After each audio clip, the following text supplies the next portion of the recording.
Here we're going to start right at 10, which is about, it's right at 10 right now. We got one here. We got a seat up here, and we've got a couple more on the way. My name is Brian Kramer. I'm on staff. Know most of the folks in here. Thank you for being here. I'm sorry it's here, not Town Hall, but the Women's Club is there, and you don't mess with the Women's Club or the Garden Club in Pine Knoll Shores, so we had to be here. So thank you for being here. I'm going to ask us, as you often do with these, to quickly go around the room, identify yourself, and if you happen to be a major stakeholder, like a president of a country club or a member of an environmental organization or whatever, say that so we all know who's here. Again, Brian Kramer, town staff. Julie Anderson, assistant town manager and finance director. Larry Stevens, civil engineer. Bree Sharon, the Coastal Federation. Jerry Dickinson. Yeah, Bennett Wall, 115 Holly Road. Don McCall, Board of Adjustment. Judy Barron, 107 Acorn Court. Jane Kiefer, 117 Willow. Richard Kavanaugh, 105 Myrtle Court. Jerry Price, 119 Holly Road. Debbie Kavanaugh, 105 Myrtle Court. Margaret Guthrie, 103 Myrtle Court. Mike Jeffrey, 103 Myrtle Court. John Everhart, 146 South Bath.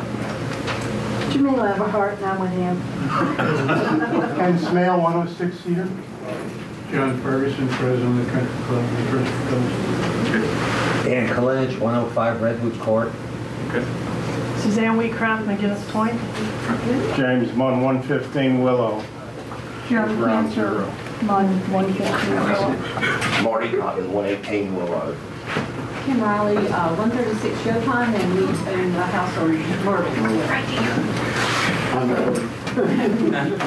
Jerry Watkins, 113 Uniform. Larry Salzo, 120 Yopon. Mark and Sheila Buck, 117 Yopon. Diane Riccio, 108 Yukon. Bill Connect, 530 Coral Drive, and also a commissioner. Dan Boudreau, 119 Yopon. Susan, 121 Yopon. Ted Getzinger, 130 Arborvitae, and I'm a town commissioner. Craig Leshner, 146 Mimosa. John Broadman, 107 Pinewood Circle. I'm a town commissioner. Donnie Dickinson, I live over yonder. Yeah, Maggie right up there. Terry. Give me back from 121, I think. Nick Murray, Melissa Murray, 104 Royal Court. Not to make an ass. Dan Crace, 110 Yopon. Larry Walden, Crystal Cook, barkeeper. 136 Tom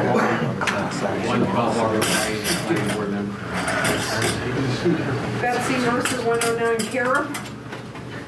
Eddie Winfrey, 121 Yopon. Clark Edwards, 106 Garrett Court, commissioner. And Doug Riccio, 108 Yopon Road. Okay, thank you everyone. There'll be a few more folks coming in. So the purpose of today is, the specific purpose of today is to capture information from Hurricane Florence, observations from Hurricane Florence, and make some adjustments to the Phase 2 project based on what we saw in the last 2 months. I want to stress that we have an opportunity right now, while this is on our minds right now, we all know what we just witnessed, okay? And I want your input. And in fact, the input of some of the people in this room right here went into what the preliminary design was, but I very much want your input. That's why I asked Larry to be here. Sonny will be here very shortly. Water issue we ran off on. But I want your input on how to improve this. Here's Sonny right here. I'm going to run through this brief, and I'd like to hold off on any questions or discussions during my brief, because I may answer it further. My brief is about 35 minutes. Then I'm going to ask the engineer to talk a little bit more about the design we have right now. The purpose of today is specifically focused on the historic worst East End area, the Tree Streets as you've heard us call them. I know there's some folks from some other areas too. We'll discuss those, but that's the real purpose, and that's how we advertised it.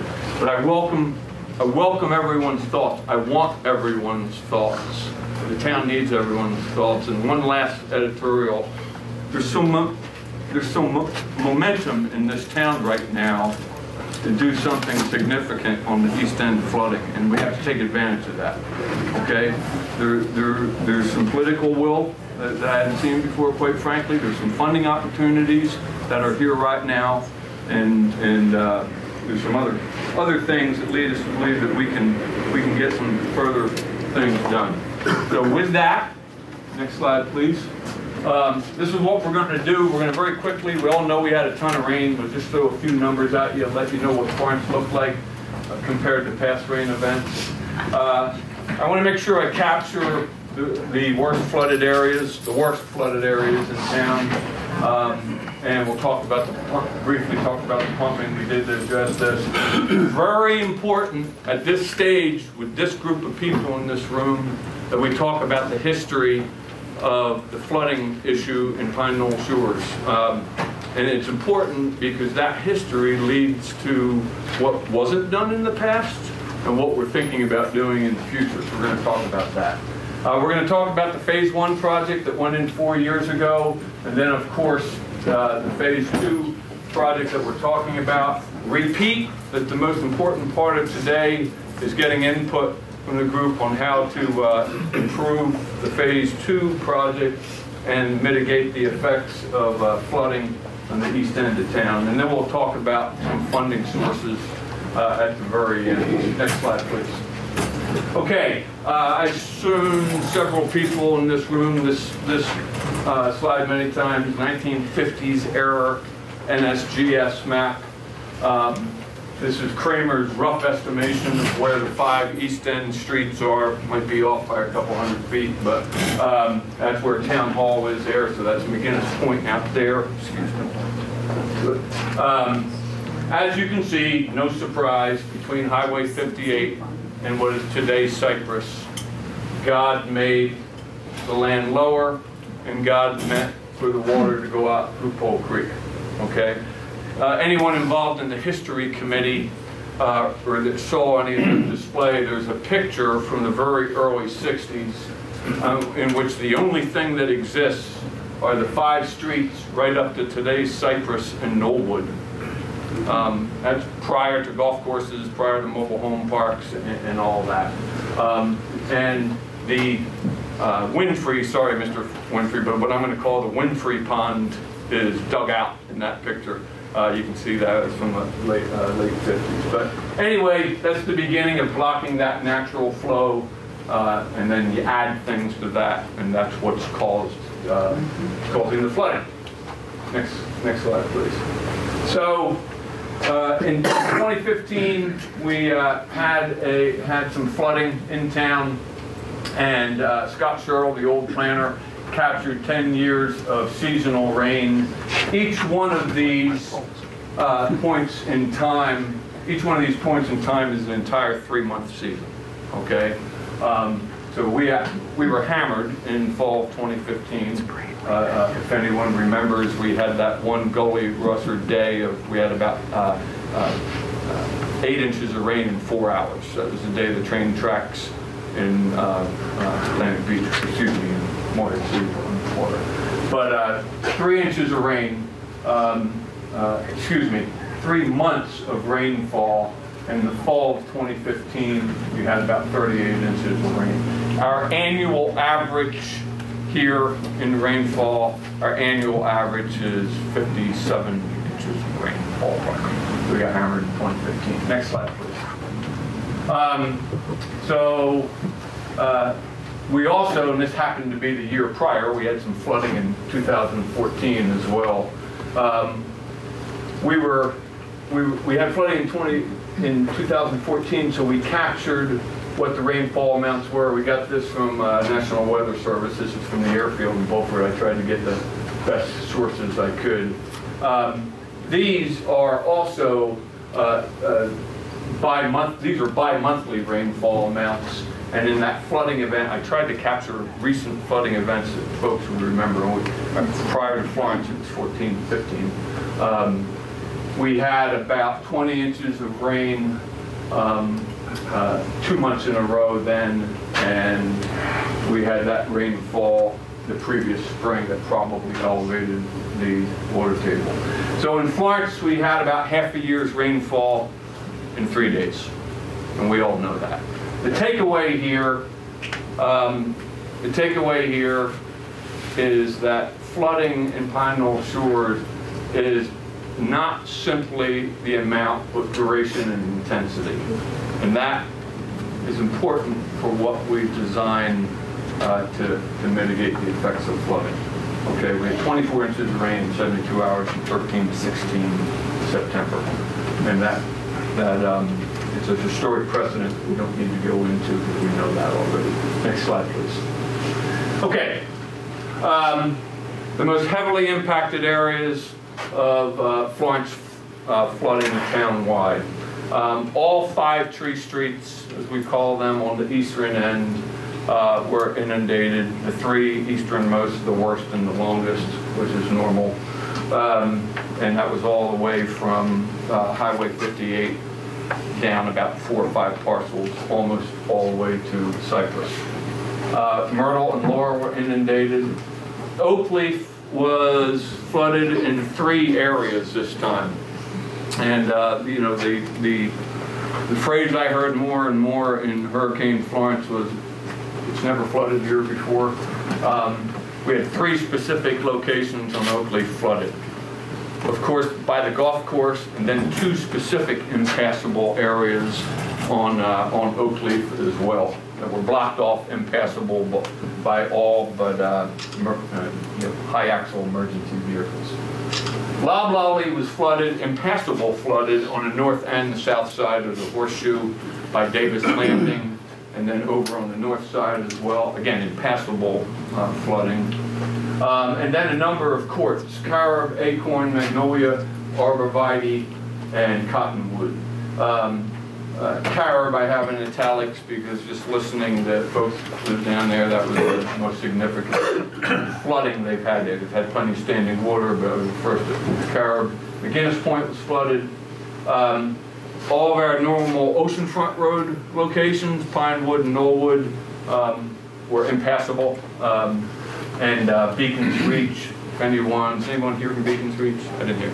Bill, Beacon's Reach, I think that huge pond in the middle with the fountain was overflowing. Yes. And affected several areas as well. So easily the most impact from flooding that we've seen here ever, depending on who you ask, since the town was formed, for sure. Next slide, please. Okay. I'd like to talk about the history for a few minutes of flooding in Pine Knoll Shores.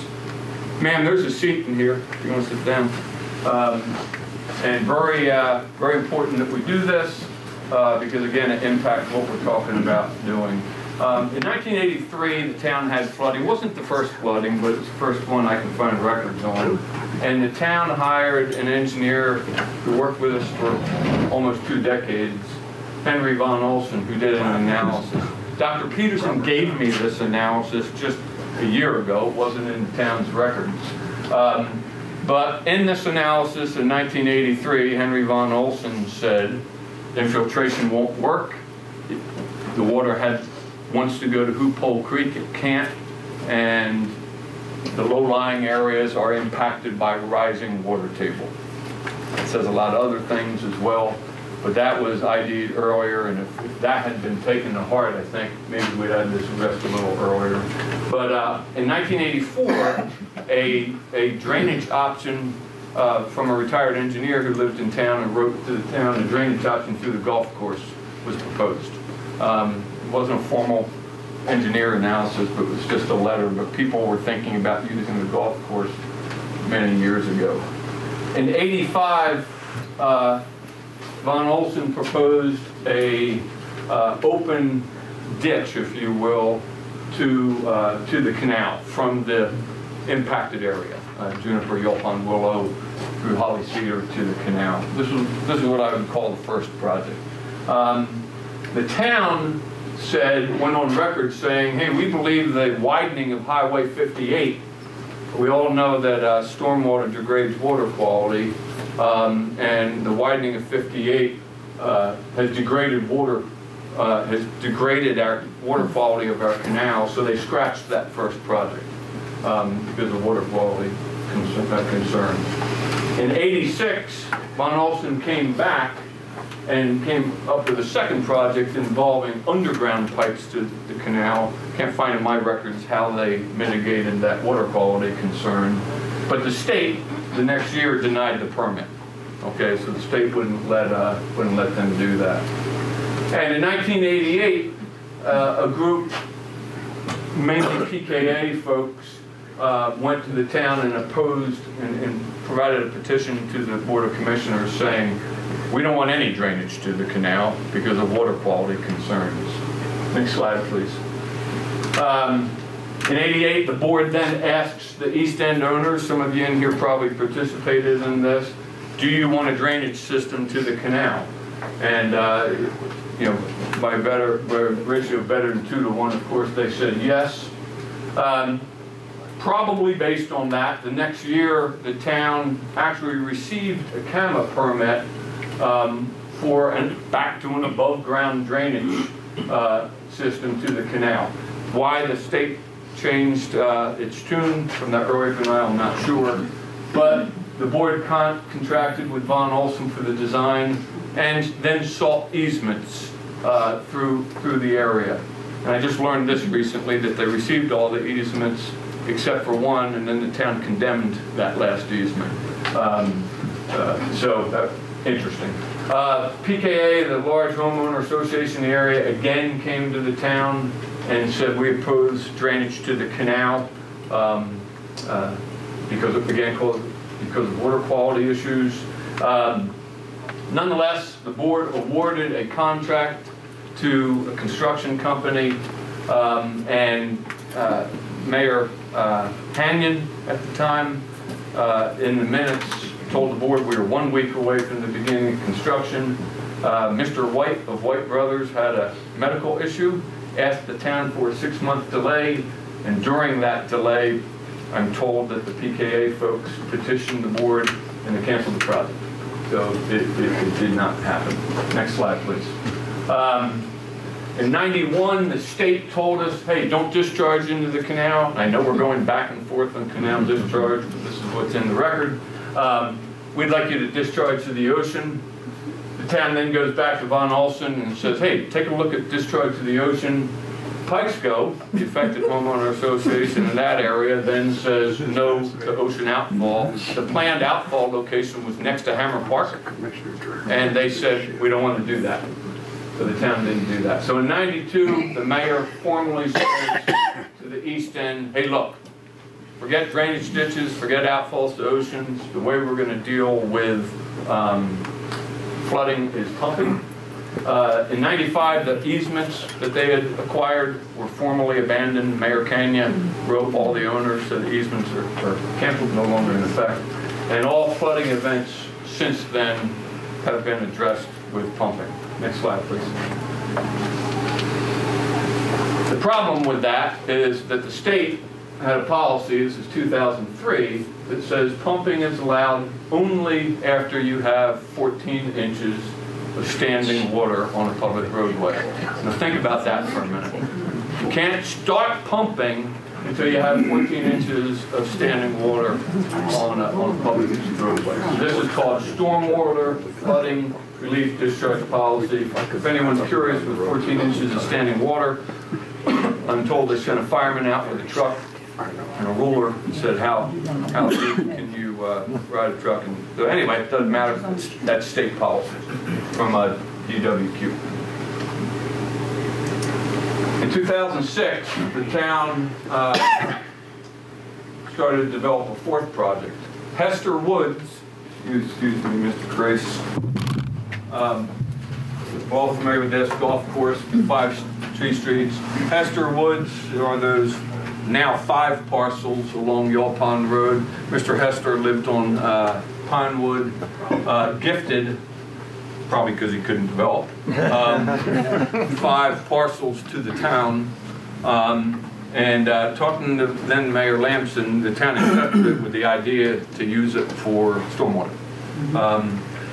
He gifted those parcels to the town, and the plan, and it's on that map you can look at later, are 20 10-foot by 10-foot infiltration chambers.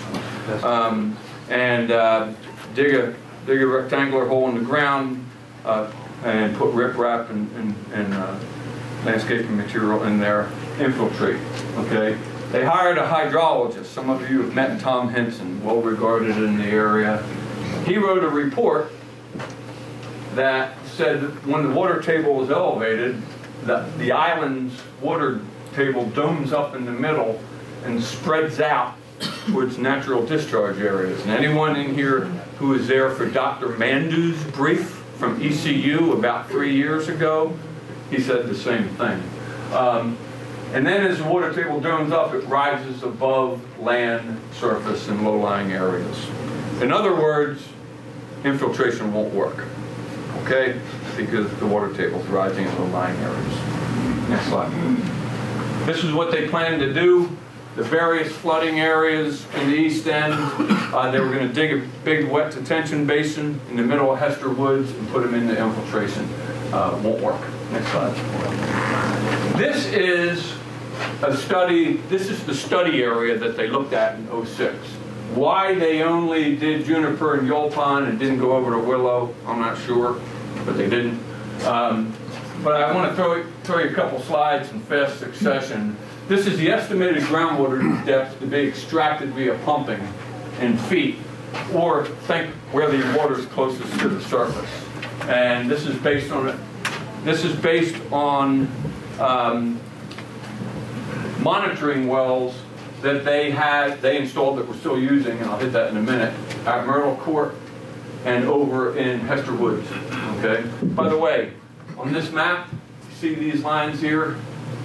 Those were the old easements that the town had at one point to move water to the canal. The plan, by the way, was to fill all this in, raise the elevation there, and then move the water to the west. Anyway, here's a 4 to 5 inch rain event. Notice that it's closest to the surface right there at Myrtle, which is where the vault is. Next slide.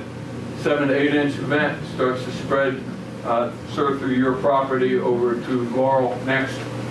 9 to 10 inch event, Hester Woods. Next. 11 to 12 inch event.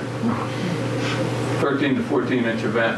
The takeaway here, okay, second takeaway is, again, flooding is directly related to water table. We know that now. Next slide. This is an additional set of data he presented to the town. The height of the water below land surface here is 0. Okay, so it's above water here. So it starts to come, and this is based on a tropical event that they had, I believe, in '05, Ernesto, but starting to come above the ground at Myrtle Court a little sooner than Hester Woods. Next slide. Thank you. So, in 2010 flooding, that was the first significant flooding I've seen. Probably 4th or 5th many people in here have seen. Many people were recognized in this room, right here, right now. We're at the meeting that we had following this rain event. And I was told that it's worse in Fran, Bertha, and Floyd. Now, there's tons of variables why. Worse inland, duration and all. But the flooding in 2010 was the most significant that the East End folks told me that they had seen since the storms of the late 90s. Bermuda Greens, anybody here from Bermuda Greens or Reefstone? Jesse, you here? There you are. Bermuda Greens, Reefstone, Laurel, and Myrtle were all connected in one big body of water, okay? All 5 tree streets, all the way over to Cedar, were connected in one big body of water. And the golf course ponds, all of this was connected in one big body of water. Many of you remember we had Oakley flopped. And a little anecdotal story, but I can tell you factually it happened. I was the one she was letting have it. a woman tried to run our blockade and correction barriers and ripped the bumper off the front of her car. That was a water depth on Oakley that day. The three most eastern tree streets, Willow, Yaupon, and Juniper, and oak leaf next to the golf course were closed for 11 days. Okay, we had 7 pumps running for those 11 days, and we were discharging to the ocean, the canal, and the sound. And it was a lot less rain than Florence. Okay, a lot less. Point in talking about 2010 was this was a catalyst to get something to address East End flooding. Next. This is a simple map. We were learning GIS at the time. Excuse me if you're a GIS expert, but I'm only throwing it up there to show you this was a big blob. This was a big blob. This was the direction of the water flow, and this extended further over that way, all the ocean streets. The fire chief at the time, Bill Mathias, put on that road in between Laurel Court and Reefstone, put a grapefruit in the water, and it flowed this way. And then over the berm behind Laurel and Myrtle Court, he put a grapefruit, and it flowed this way, trying to get to the big wall that separates the golf course from the Atlantic Beach Mobile Home Park. Next slide. So we sat down after the meeting we had with many of y'all and said, okay, we know infiltration will not work. It's a water table. We know the public sentiment, the town, homeowner associations, the environment doesn't want to do ocean or canal drainage if we can avoid it. In other words, the way to address flooding is you got to get the water out. You got to pump it out. Most of us know that now, but we wanted to look at that and make a decision in that regard. We put a collection vault at Myrtle Court. We based that location on the information you saw that the hydrologist told us in 06. We used the golf course ponds as a conveyance system to the east, and then a gravity line to the sound. We funded it with an interest-free loan from the Clean Water Management Trust Fund. For you environmental types, it was categorized as a green project because it implements 2 stormwater BMPs. Those stormwater BMPs, best management practices. Here's a collection vault at Myrtle. We put a pump there. It pushes water into the golf course. These are all connected via pipe, and then goes to the sound via gravity, a pipe underground. The 2 stormwater BMPs to address water quality is the pond network itself is a wet detention basin. Okay, solids go to the bottom, sun does its UV stuff, and this is key, it'll come up in a minute, the BMP at the sound is what's called a swale or level spreader. The water is discharged about 30 feet prior to the sound and filtrates through grass before it goes to the sound. We had partial success in 14 and 15. Partial success means we had flooding in 14 and 15, but it was nowhere near what we saw in 2010 in terms of, with more rainfall, in terms of how long we were pumping, how long the streets were closed, and how many homes were affected. What we've kind of learned since we put this in 14, 15, tying a lot together what I just told you, talking to people who've been here years, talking to Dr. Peterson, who was involved in the issues with the water quality concerns, talking to the engineers, is that the real secret to mitigating stormwater effects in the East End is early pumping and water table tracking. We had no significant issues last 2 years. Of course, Florence was a disaster.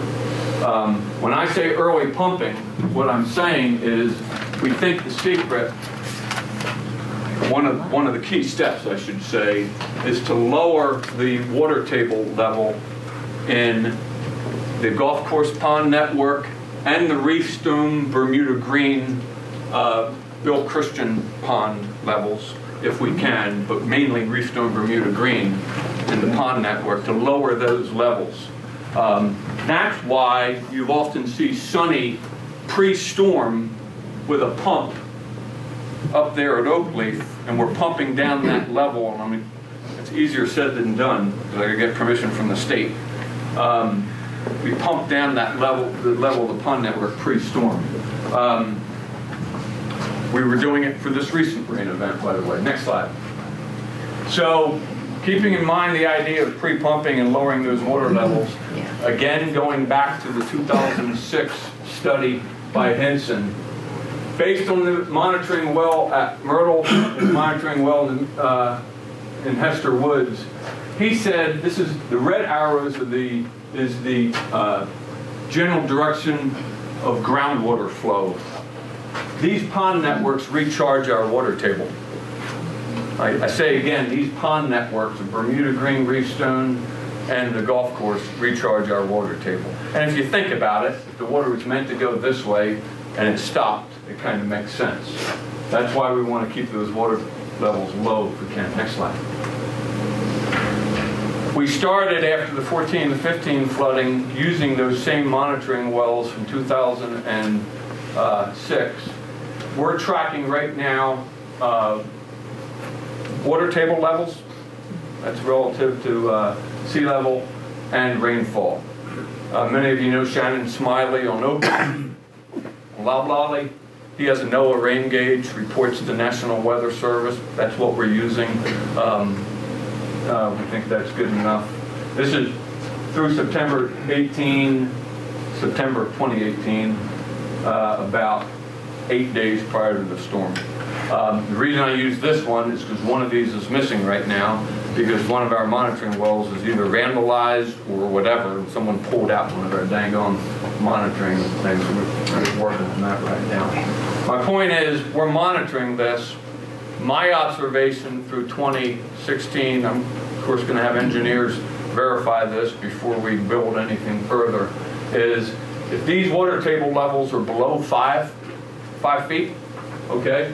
If these water table levels are below 5 feet, we can withstand a reasonable 2-3 inch summer rain. When I say reasonable, I mean over a couple days, not in a few hours. That's Kramer's observation of tracking this pretty closely the last couple of years. Next slide. Almost done here. Since we installed this system in 2014, again, pump it from Myrtle into here, get it to the Sound, it's become clear that we can improve this, okay? And the way we can improve it is moving water from Willow to Myrtle Court. Doesn't mean the other areas aren't important, okay? But we know that they're the primary first affected areas. To move the water to that vault and get it to the golf course earlier, okay? That's what we think will help. I'm interested to think otherwise or whatever. And we need to get to that water as early as possible. That same logic about lowering the water table in the ponds. And we think the way to do it is get the water when it's still in the water table. Which, by the way, the Coastal Federation has told us is the most environmentally responsible way to do it, because water table water is much, much, much cleaner than pumping water off a polluted street or out of a septic field or whatever. And we presented this to Larry Sneeden, who I'm going to introduce in a minute. Larry has a lot of experience with the Coastal Federation, as well as on the private sector in development. And it's kind of a stormwater guru, if you will.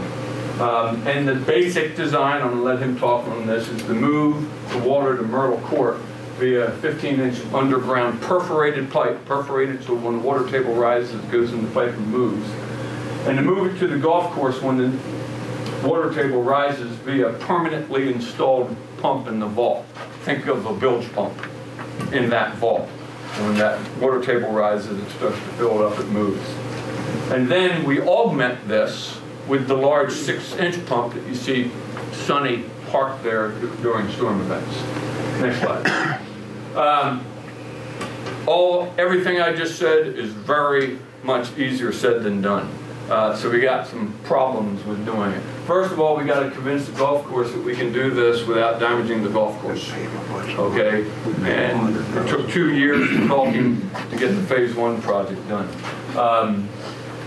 One thing that we've discovered in our phase 2, John, this is a news flash to you, and this is really key to this. Right now, we can't discharge to the Sound until I call Jim Gregson at DEQ, whatever the hell they are now, the state DEQ. I have to call Shellfish Sanitation and request permission to pump early, okay? Because when we pump, we close the shellfish waters in a large segment of Bogue Sound automatically. They don't take water. We pump, they close waters. They had no issue with us or Emerald Isle doing it prior to Florence because everyone knew we were going to get hammered. Last year, prior to invest number 10, I started early pumping, and then invest number 10 didn't happen. And I was in the hot seat in the state for a couple of weeks explaining to them, trying not to do it again.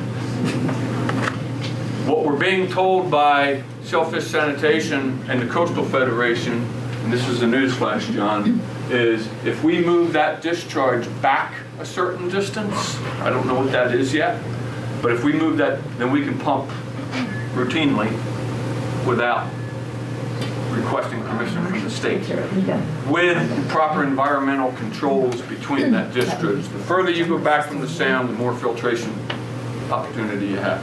That's really key for you, and it's key for the people on Myrtle Court, and it's key for the golf course, because we're going to be able to pump much more freely if we can get that worked out.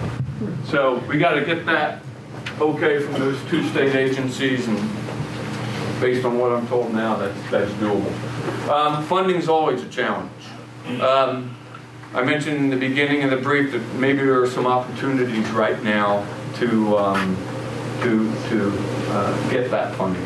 There's clearly FEMA funding. Now, very quickly on FEMA funding, just to remove any mystery about it. The town, as we all know, is applying for public assistance. Some of you in here are applying for individual private assistance. Our public assistance, generally speaking, our public assistance request, generally speaking, will only cover things that previously existed and then broke, were damaged or destroyed during Florence.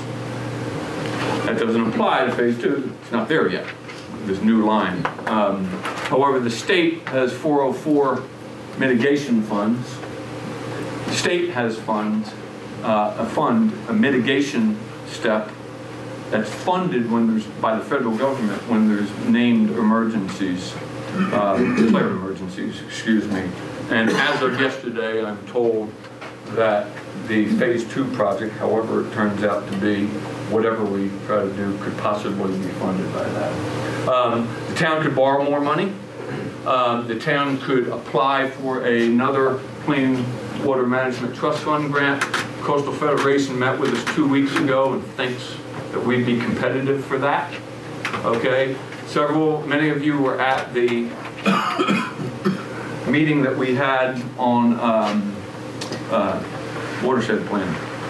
Once we get that watershed plan approved next month, I think we'll be in a good position to apply for federal 319 funds. A little more optimistic on the funding side. One more I should mention.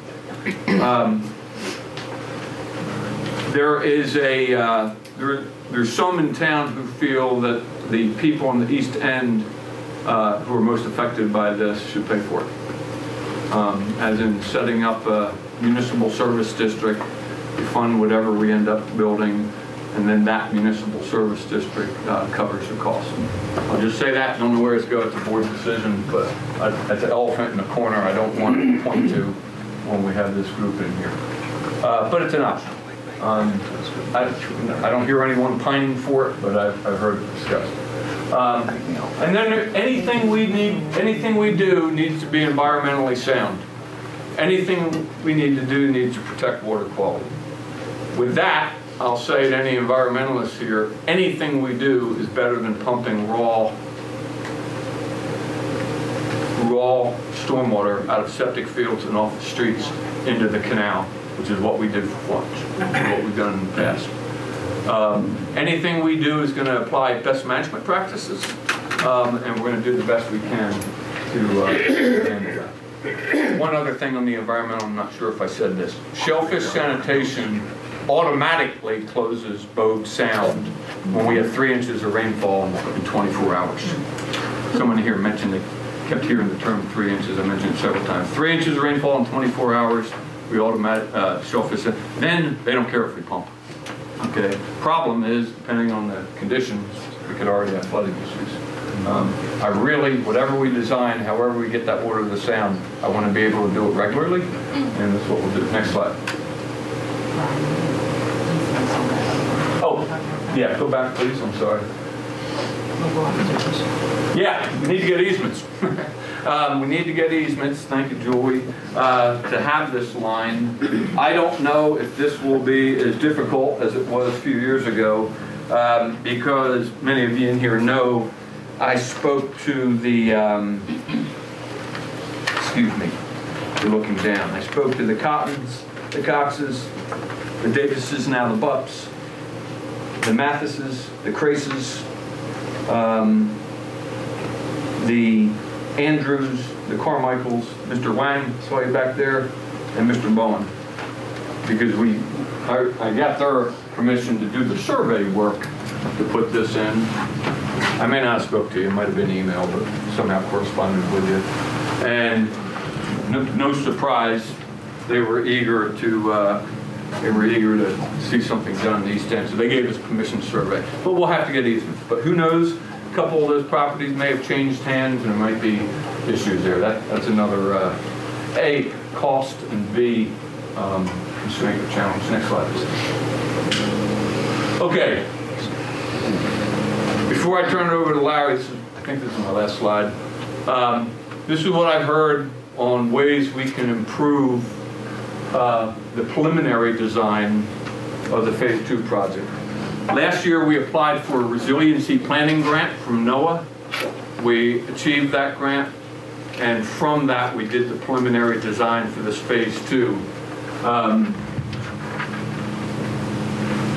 The Phase 2 project moves through here and has a line connecting to what I'm calling the Watkins Pond. That's the pond behind Gary Watkins' house, who's here today. The idea is we have some kind of drop inlet. When that pond level goes up to a certain level, the water comes in and it goes into the line. What I heard and observed for Florence